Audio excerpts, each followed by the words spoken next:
Hello students, तर आपण AC circuit या चॅप्टरची स्टडी करत आहोत आणि आजच्या व्हिडिओमध्ये आपण एसी सर्किट चॅप्टरचे न्यूमेरिकल्स घेणार आहोत। या आधीच्या व्हिडिओमध्ये आपण काही न्यूमेरिकल्स कंप्लीट केलेले आहेत, त्या पुढील न्यूमेरिकल आपण आता या व्हिडिओमध्ये कंटिन्यू करूया। ओके, बरं, चला तर लिहा आजच्या व्हिडिओचं first numerical. A 100 ohm resistor, a 100 ohm resistor is connected to a 220 volt 220 volt 220 volt comma 50 hertz supply 50 hertz supply। Number 1 लिहा, what is the RMS value of current? What is the RMS value of current in the circuit? What is the RMS value of current in the circuit? Question mark. Number 2 लिया, what is the net power consumed? What is the net power consumed over a full cycle? Over a full cycle? Question mark लिहिला। बरं, बघा question मध्ये काय दिलेलं आहे आणि त्याचं गिवन डाटा लिहा। क्वेश्चन मध्ये म्हटलं आहे की 10 ओहम रेजिस्टर, किती ओहम रेजिस्टर आहे? 10 ओहम रेजिस्टर। तर गिवन डाटा लक्ष द्या, गिवन डाटा रेजिस्टन्स दिलेला आहे कॅपिटल आर, किती? सॉरी 100 ओहम, किती दिलेला आहे? 100 ओहम, बरोबर। 100 ओम रेजिस्टर दिला आहे, is connected to a 220 volt, म्हणजे तुम्हाला ईएमएफ दिलेला आहे। बरं, हा जो ईएमएफ आहे हा आरएमएस ईएमएफ असतो। कोणता ईएमएफ असतो? आरएमएस, जो तुम्हाला दिलेला आहे 220 व्होल्ट आणि तुम्हाला फ्रिक्वेन्सी दिलेली आहे 50 हर्ट्ज। काय दिलं आहे? Frequency 50 hertz. तुम्हाला फाइंड करायचा आहे आरएमएस व्हॅल्यू ऑफ करंट, म्हणजे टू फाइंड मध्ये येणार नंबर 1 येणार आरएमएस व्हॅल्यू ऑफ करंट म्हणजेच आयआरएमएस, आणि नंबर 2 येणार काय विचारलंय नंबर 2 मध्ये की what is the net power consumed over a full cycle. Net power consumed म्हणजे याचा मीनिंग काय होतो? ॲव्हरेज पॉवर फाइंड करायचा आहे। काय फाइंड करायचं आहे? Average power. बरं, हा कशाचं ॲव्हरेज पॉवर? एका कंप्लीट सायकलचं। रेजिस्टन्स असल्यामुळे ॲव्हरेज पॉवर निघू शकतो, कारण इंडक्टर किंवा कॅपॅसिटर असतं तर ॲव्हरेज पॉवर आपण डायरेक्ट लिहिलं असतं 0, कारण का इंडक्टर आणि कॅपॅसिटरचं ॲव्हरेज पॉवर निघत नाही। बरं, मला सांगा याचं सोल्युशन काढायचं असेल तर कसं काढणार? आता मला सांगा आयआरएमएस काढायचा आहे, तर व्हेरी सिंपल, आयआरएमएस चा फॉर्म्युला होतो ERMS divided by R according to Ohm's law, बरोबर आहे। IRMS equal to ERMS divided by R. ERMS ची व्हॅल्यू किती रे? 220 आणि आर ची व्हॅल्यू किती? 100। So therefore IRMS equal to 0 and 0 cancel, 22 divided by 10 2.2 ampere. काय मिळालं? 2.2 एम्पियर। तर अशा टाइपने तुम्हाला कोण मिळालं? आयआरएमएस। सेकंड काय फाइंड करायचं आहे तुम्हाला? सेकंड नंबरवर फाइंड करायचं आहे तुम्हाला पी ॲव्हरेज, म्हणजे average power. Average power find करायचं असेल तर आपण या आधीच्या थेरी व्हिडिओ मध्ये बघितलेला आहे। ॲव्हरेज पॉवरचा फॉर्म्युला होतो ईआरएमएस इनटू आयआरएमएस। काय होतो? ईआरएमएस इनटू आयआरएमएस। ईआरएमएस ची व्हॅल्यू किती? 220 आणि आयआरएमएस ची व्हॅल्यू आपण इथेच फाइंड केला किती? 2.2, बरोबर। आता ह्या 22 ने ह्या 22 ला म्हणजे 220 ला मल्टिप्लाय करा। तुम्हाला माहिती आहे 22 0 चा 0 होणार, 22 2 चा 44 रिमेनिंग 4, 22 2 चा 44 आणि 4 किती होणार? 44 आणि 4 48। अरे बरोबर, आणि एका डिजिट नंतर पॉइंट म्हणजे इथे पॉइंट येणार, म्हणजे याचा अर्थ ॲव्हरेज पॉवर किती होणार? 484 आणि पॉवर म्हटलं म्हणजे याचा युनिट काय असतो? वॅट। काय असतो वॅट. समजलं. तर अशा टाईपने तुम्हाला काय फाईंड करायचं होतं, RMS करंट आणि ॲव्हरेज पॉवर जो आपण इझिली फाईंड केला. क्लिअर. चला लिहून घ्या. बरं चला लिहा रे. नेक्स्ट क्वेश्चन बघा काय आहे. Next question, a light bulb is rated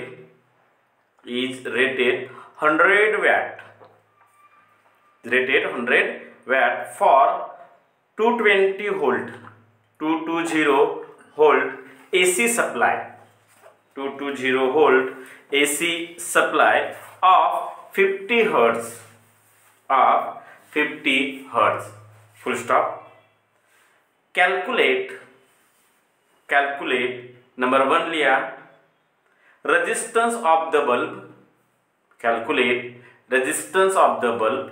And number 2 लिया the RMS current through the bulb. Number 2 लिया the RMS current through the bulb. लिहिलं. ओके.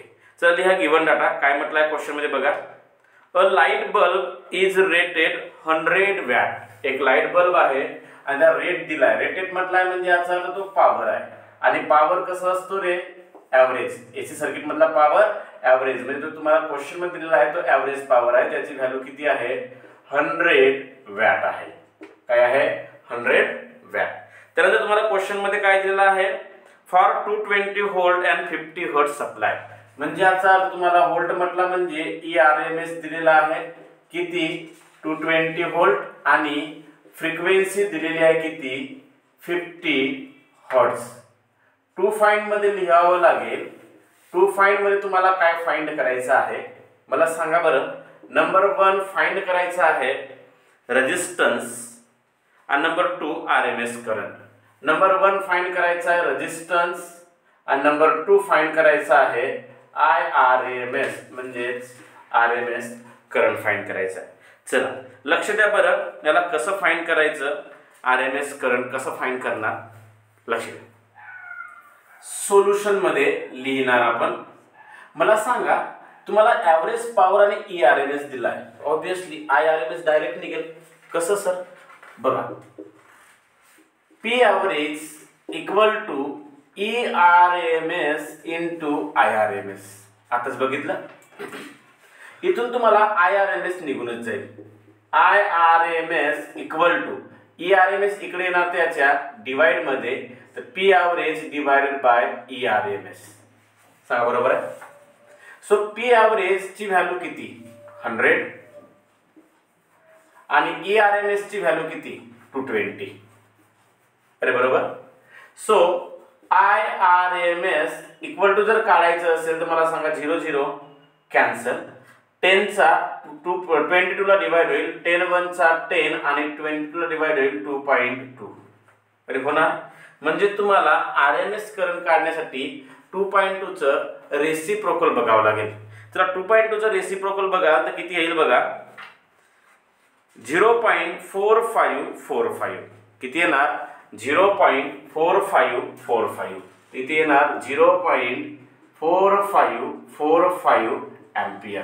याचा रेसिप्रोकल बघायचा. 2.2 चा 0 मध्ये बघाल तुम्हाला मिळेल 0.4545 एम्पियर. हा IRMS निघाला. IRMS वरून आपण काय फाइंड करू शकतो रेजिस्टन्स. कसं काय, व्हेरी सिंपल. मला सांगा रेजिस्टन्सचा फॉर्म्युला काय होतो ERMS डिवाइडेड बाय IRMS. काय होतो ERMS divided by IRMS. So equal to ERMS ची व्हॅल्यू 220 आणि डिवाइड मध्ये IRMS ची व्हॅल्यू 0.4545. 0.4545 बरोबर. सो तुम्हाला काय पाहिजे आहे ते रेजिस्टन्स. कसं फाइंड करा बरोबर लक्ष द्या. 1 डिवाइड बाय 2.2 म्हणजे 0.4545 आला. म्हणजे याचा अर्थ 220 ला जर मी 0.4545 ने जर डिवाइड जर केलो तर मला त्याचा आन्सर काय मिळू शकेल, तर मला मिळायला पाहिजे त्याचा आन्सर. म्हणजे याचा अर्थ याचा लॉग बघावा लागेल, त्यानंतर याचा लॉग बघावा लागेल, दोघांचे डिफरन्स करावा लागेल आणि दोघांचे डिफरन्स केल्याच्या नंतर तो अँटीलॉग पाहावा लागेल आणि तो अँटीलॉग बघितल्यानंतर तुम्हाला रेजिस्टन्स मिळेल 484 ओहम. काय मिळणार 484 ओहम. राहील लक्षात. दोघांचाही लॉग बघून त्याचं काय बघाल लॉग, त्यानंतर याचं काय बघाल लॉग. दोघांना काय करणार सबट्रॅक्ट केल्याच्या नंतर तुम्हाला जो काही मिळेल व्हॅल्यू त्याचा अँटीलॉग बघाल. अँटीलॉग बघितल्यानंतर तुम्हाला आन्सर मिळेल 4.84 × 10⁻². किती म्हटलं मी 4.84 × 10⁻² मिळेल. 10⁻² अप्लाय कराल तर 484 ओहम काय मिळेल 484 ओहम. समजलं. तर अशा टाइपने काय फाइंड केला आपण रेजिस्टन्स फाइंड केला आणि IRMS फाइंड केला. बरोबर. चला तर अशा टाइपने आपण सेकंड क्वेश्चनला काय केला कंप्लीट केलं. चला लिहून घ्या. लिहा. नेक्स्ट क्वेश्चन लिहा. an alternating EMF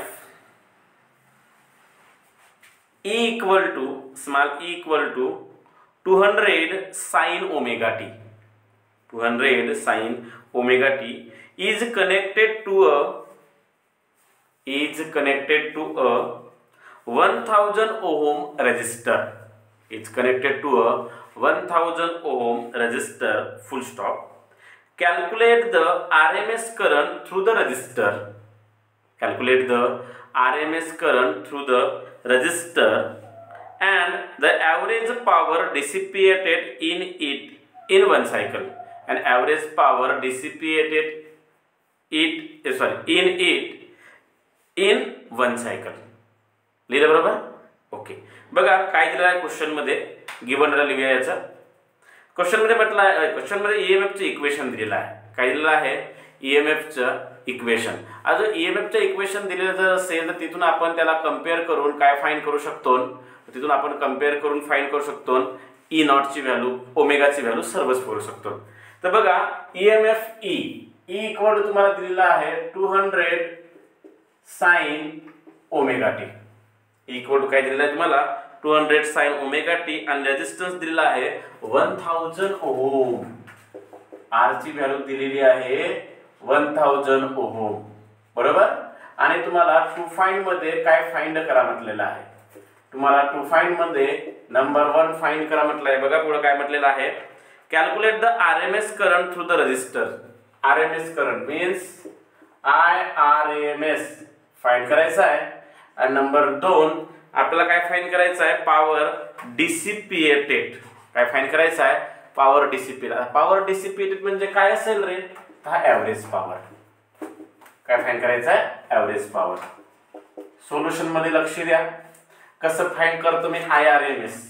मला सांगा क्वेश्चन मध्ये तुम्हाला इक्वेशन दिलेलं आहे म्हणून therefore E equal to 200 sin omega T होतो. याला तुम्ही कंपेअर करा. कंपेअर विथ कशासोबत कंपेअर करतो आपण E equal to E not sin omega T सोबत. ह्या दोघांना कंपेअर जर केलं तर therefore E नॉट ची व्हॅल्यू किती होणार 200 व्होल्ट. किती होणार 200 व्होल्ट. इथपर्यंत समजलं. आता तुम्हाला फाइंड करायचं आहे IRMS. मग मला सांगा IRMS फाइंड करायचं असेल तर IRMS चा फॉर्म्युला काय होतो. IRMS चा फॉर्म्युला होतो ERMS डिवाइडेड बाय R. काय होतो ERMS divided by R. So equal to ERMS question मध्ये दिलेला आहे काय ते ERMS क्वेश्चन मध्ये दिलंच नाहीये. मग ERMS जर दिलं नसेल तर आपल्याला माहित आहे की ERMS म्हणजे E नॉट डिवाइडेड बाय √2 होतो. ERMS म्हणजे E naught divide by √2 into काय येणार R येणार. So equal to E naught ची व्हॅल्यू तुम्हाला दिली आहे आलेली आहे क्वेश्चन मध्ये किती 200. √2 ची व्हॅल्यू किती होतो 1.414 आणि इंटू R ची व्हॅल्यू किती आहे 1000. R ची व्हॅल्यू किती आहे 1000. समजलं. यामध्ये 2 आणि 2 सॉरी 0 आणि 0 कॅन्सल. 0 आणि 0 कॅन्सल आणि ह्या 2 चा 10 ला डिवाइड होईल 5 टाइम्स. सो इक्वल टू तुम्हाला इथे मिळेल 1 डिवाइडेड बाय 5 ने मल्टिप्लाय करा. 5 4 च 20 च 0 5 1 च 7 देन 5 4 च 20 च 0 5 1 च 7 आणि 13 डेसिमल पॉइंट. बरोबर. तुम्हाला इथून काय मिळेल, IRMS मिळेल. काय मिळेल, IRMS. आता IRMS काढायचं जर असेल तर 7.0चं 7 मध्ये काय बघावं लागेल, रेसिप्रोकल. काय बघावं लागेल, रेसिप्रोकल. बघा आता रेसिप्रोकल किती येतो. 7.0च्या 7 मध्ये बघा तुम्हाला रेसिप्रोकल मिळेल 0.1414. किती मिळणार, 0.1414. आणि करंट असल्यामुळे युनिट एम्पियर. तर अशा टाइपने तुम्हाला काय मिळेल, IRMS. त्यानंतर नंबर 2 तुम्हाला फाइंड करायचं आहे ॲव्हरेज पॉवर. काय फाइंड करायचं आहे, ॲव्हरेज पॉवर. ॲव्हरेज पॉवरचा फॉर्म्युला काय होणार, ERMS इंटू IRMS. सांगा बरोबर आहे, ERMS इंटू IRMS. पण मला एक गोष्ट सांगा रे, तुम्हाला क्वेश्चन मध्ये ERMS जो आहे तो ERMS दिला आहे का, नाही. IRMS दिलेला आहे पण ERMS दिलेलं नाही आहे. बरोबर. मग तुम्हाला ERMS दिलेलं नाही आहे तर आपण काय लिहू शकतो, तुम्हाला माहिती आहे ERMS च्या ठिकाणी काय लिहू शकतो, E0 डिवाइडेड बाय √2. बरोबर. आणि IRMS, तर IRMS ची व्हॅल्यू तुम्हाला दिलेलीच आहे क्वेश्चन मध्ये, आणि IRMS ची व्हॅल्यू तुम्हाला क्वेश्चन मध्ये दिलेली असल्या कारणामुळे तुम्ही इथे लिहू शकता IRMS ॲज इट इज. दिलेले म्हणजे आलेले, आपण फाइंड केलेला आहे. फाइंड केलेले असल्या कारणामुळे डायरेक्ट लिहू शकतो IRMS. क्लिअर. आता याला जर पुढे जर सॉल्व्ह केलं तर E0 ची व्हॅल्यू किती, 200. √2 ची व्हॅल्यू 1.414 आणि IRMS ची व्हॅल्यू किती, IRMS ची व्हॅल्यू 0.1414. समजलं, तर समजलं काय. आता बरोबर लक्ष द्या, वर काय आहे 200. मी काय करतोय, 200 ला असं लिहू शकतो का, 20 लिहिलो म्हणजे 1 0 बाकी आहे. 1 0 मी याला देतो. 1 0 जर मी याला जर दिलो तर हा डेसिमल पॉइंट, 1 0 चा मीनिंग 10. 1 0 चा मीनिंग 10 चा पॉवर 1 आणि 10 चा पॉवर 1 मी जर याला अप्लाय जर केलो तर हा काय होणार, 1.414 आणि डिवाइड मध्ये 1.414. बरोबर.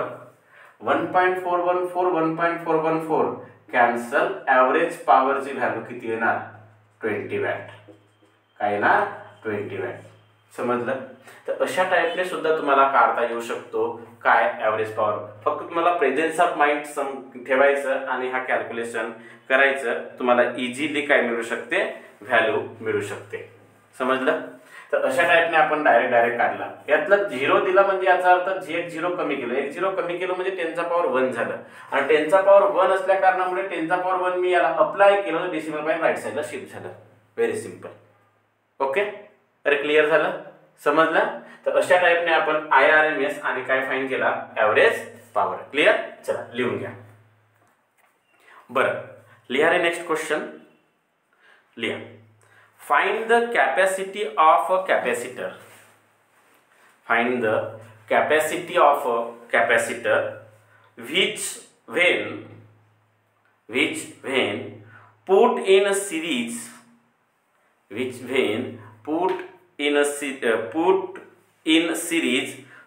a 10 ohm resistor makes the power factor equal to 0.5. Full stop. Assume an 80 volt 100 hertz AC supply झालं. बरं लिहा गिवन डाटा. काय म्हटलं आहे, find the capacity of capacitor म्हणजे कॅपॅसिटन्स फाइंड करायचा आहे. Which when put in series with a 10 ohm resistor. म्हणजे तुम्हाला कॅपिटल R दिला आहे किती, 10 ओहम. किती दिला आहे, 10 ohm. Makes a power factor equal to 0.5. Power फॅक्टरला आपण डिनोट करतो cos phi ने, ज्याची व्हॅल्यू दिलेली आहे 0.5. बरोबर. अजून अँड 80 व्होल्ट म्हणजे ERMS दिलेला आहे किती 80 व्होल्ट आणि तुम्हाला फ्रिक्वेन्सी दिलेली आहे किती रे 100 हर्ट्ज किती 100 हर्ट्ज आणि टू फाइंड मध्ये काय फाइंड करायचं आहे तुम्हाला कॅपॅसिटन्स ऑफ कॅपॅसिटर काय फाइंड करायचं आहे कॅपॅसिटन्स ऑफ कॅपॅसिटर बरोबर चला लक्ष द्या कसं निघणार कॅपॅसिटन्स ऑफ कॅपॅसिटर यामध्ये तुम्हाला थोडा कन्सेप्ट माहिती पाहिजे कन्सेप्ट शिवाय तुम्हाला फाइंड करता येणार नाही कारण या क्वेश्चन मध्ये तुम्हाला आर दिलेला आहे आणि याच्यामध्ये cos फाय पण दिलेला आहे आणि याच्यावरून तुम्हाला कॅपॅसिटन्स फाइंड करायचा आहे कॅपॅसिटन्स ऑफ कॅपॅसिटर जर फाइंड करायचं जर असेल तर यासाठी इम्पिडन्सचा यूज करावा लागेल कारण का दुसरा कोणताच फॉर्म्युला नाही ज्याने तुम्हाला डायरेक्ट कॅपॅसिटन्स ऑफ कॅपॅसिटर निघू शकेल या डाट्यावरून मग इम्पिडन्सचा फॉर्म्युला कसं निघेल बघा आपण इम्पिडन्सच्या वेळी इम्पिडन्स ट्रायंगल फाइंड केलं होतं आणि इम्पिडन्स ट्रायंगल मध्ये इथे लिहिलं होतं झेड इथे होतं आर आणि इथे होतं एक्सएल मायनस एक्सी आणि इथला जो अँगल होता तो होता फाय बरोबर या फॉर्म्युल्यावरून कॉस फाय किंवा ह्या ट्रायंगल वरून फॉर्म्युला म्हणण्यापेक्षा ट्रायंगल वरून cos phi equal to find करायचं कॉस फायचा मीनिंग काय होतो adjacent upon hypotenuse adjacent upon hypotenuse कराल तर ऍडजेसंट म्हणजे काय आर डिवाइड बाय हायपोटेनस किती झेड बरोबर सो देअरफॉर कॉस फाय ची व्हॅल्यू तुम्हाला दिलेलीच आहे आर ची व्हॅल्यू तुम्हाला दिलेली आहे तुम्हाला झेड फाइंड करायचं आहे तिथून आधी झेड फाइंड करायचं झेड कसं फाइंड कराल आर कॉस फाय इकडे घेऊन जा तर कॉस फाय होणार सो इक्वल टू आर ची व्हॅल्यू काय 10 डिवाइड मध्ये कॉस फाय ची व्हॅल्यू किती 0.5 बरोबर सो झेड 10 डिवाइड बाय 0.5 किती होणार 20 काय होणार 20 ओम कारण का इम्पिडन्स आहे तसं आपल्याला काय मिळालं झेड आता झेड वरून तुम्ही सी कसं फाइंड करतो तो लक्ष द्या वी नो दॅट आपल्याला माहिती आहे की झेड इक्वल टू फॉर्म्युला होतो under root of R square plus XL minus XC च whole square Z equal to काय होतो under root of R square plus XL minus XC च होल स्क्वेअर पण क्वेश्चन मध्ये फक्त कॅपॅसिटरचाच नाव दिलेलं आहे म्हणजे कॅपॅसिटर बद्दलच दिलेलं आहे म्हणजे याचा अर्थ ह्या क्वेश्चन मध्ये जो सर्किट आहे तो प्युअरली कॅपॅसिटिव्ह सर्किट आहे प्युअरली कॅपॅसिटिव्ह सर्किट असल्या कारणामुळे त्याच्यामधला एक्सएल ची व्हॅल्यू त्यामध्ये काय होणार 0 आणि एक्सएल ची व्हॅल्यू 0 झाल्या कारणामुळे म्हणजे मी इथे लिहू शकतो की in purely capacitive circuit XL equal to 0 आणि असं झाल्या कारणामुळे इथे जर पुट केलं तुम्ही Z equal to under root of R square plus 0 minus XC काय होणार 0 मायनस एक्सी होईल आणि मायनस एक्सी चा स्क्वेअर काय मिळणार एक्सी चा स्क्वेअर काय मिळणार एक्सी चा स्क्वेअर जेव्हा तुम्हाला एक्सी मिळेल एक्सी मिळाला म्हणजे आता याचा अर्थ ऑब्वियसली तुम्हाला सी तर मिळूनच जाईल म्हणजे आधी एक्सी काढावं लागेल आता हा एक्सी स्क्वेअर रूटच्या आतमध्ये असल्या कारणामुळे स्क्वेअरिंग ऑन बोथ साइड करा स्क्वेअरिंग ऑन बोथ साइड जर केलं तर Z square equal to square आणि square root cancel R square plus X C चा स्क्वेअर येणार सो देअरफॉर मला पाहिजे आहे एक्सी चा स्क्वेअर तर झेड स्क्वेअर तिकडे जाणार सॉरी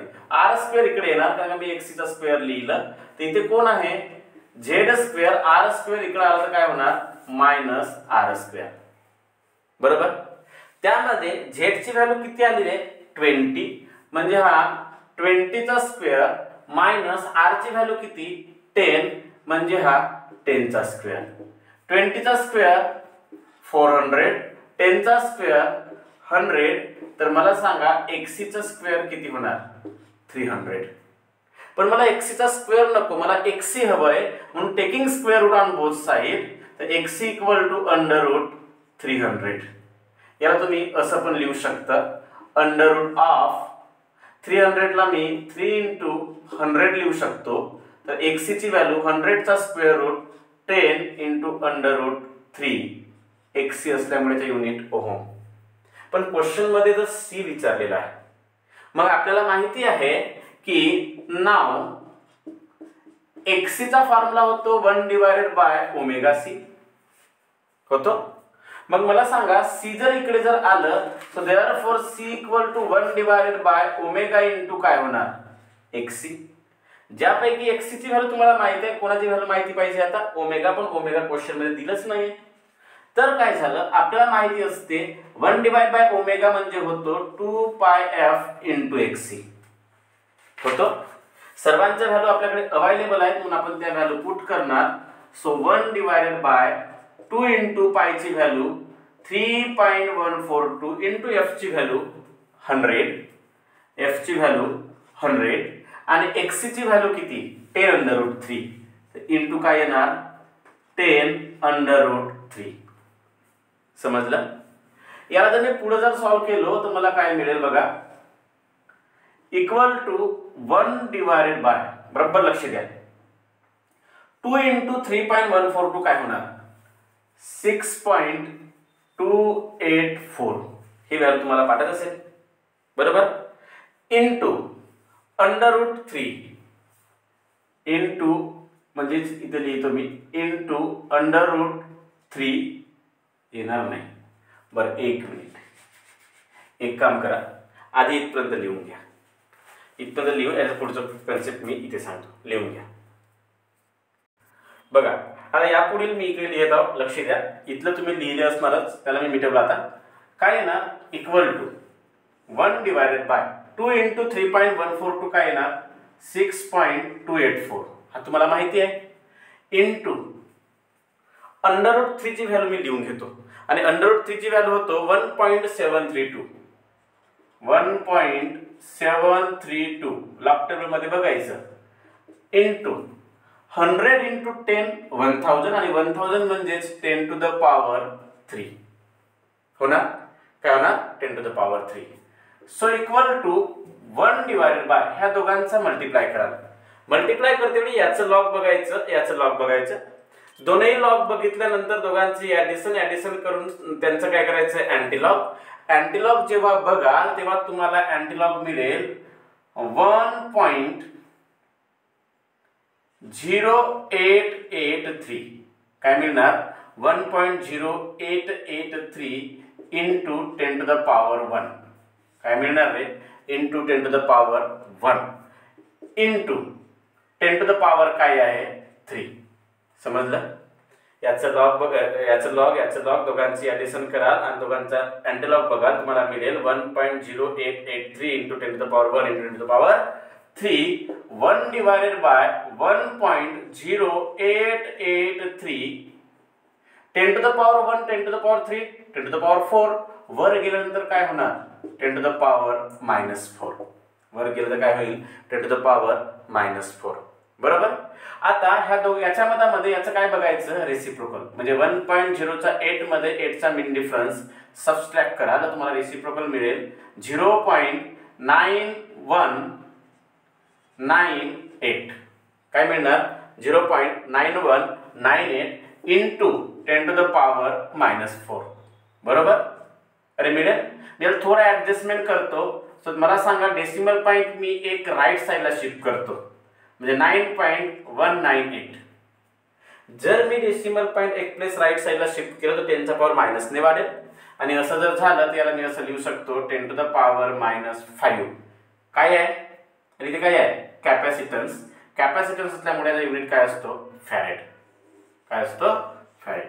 तर अशा टाईपने तुम्हाला काय फाईंड करायचं होतं कॅपॅसिटन्स ऑफ कॅपॅसिटर फाईंड करायचं होतं जो या टाईपने आपण काय करणार फाईंड केलं. क्लिअर समजलं ओके. तर अशा टाईपचं तुमचं काय होतं न्यूमरिकल्स होतं. आता यानंतरचे जे न्यूमरिकल्स आहेत ते आता आपण नेक्स्ट व्हिडिओमध्ये घेणार. क्लिअर. तर या व्हिडिओमधलं जे काही न्यूमरिकल असते सर्व न्यूमरिकल लिहून काढा. लिहून काढल्यानंतर त्यांची प्रॅक्टिस करा म्हणजे तुम्हाला इझिली कन्सेप्ट समजून जाईल. बट या चॅप्टर हे जे व्हिडिओ न्यूमरिकलचे व्हिडिओ बघण्या अगोदर जर का समजा तुम्ही थेरीचे व्हिडिओ बघितले नसणार तर आधी थेरीचे व्हिडिओ बघा आणि त्याच्यानंतरच मग हे न्यूमरिकल्स क्लिअर करा तेव्हाच तुम्हाला कन्सेप्ट क्लिअर होईल. ओके ओके, चला तिथपर्यंत टेक केअर, बाय.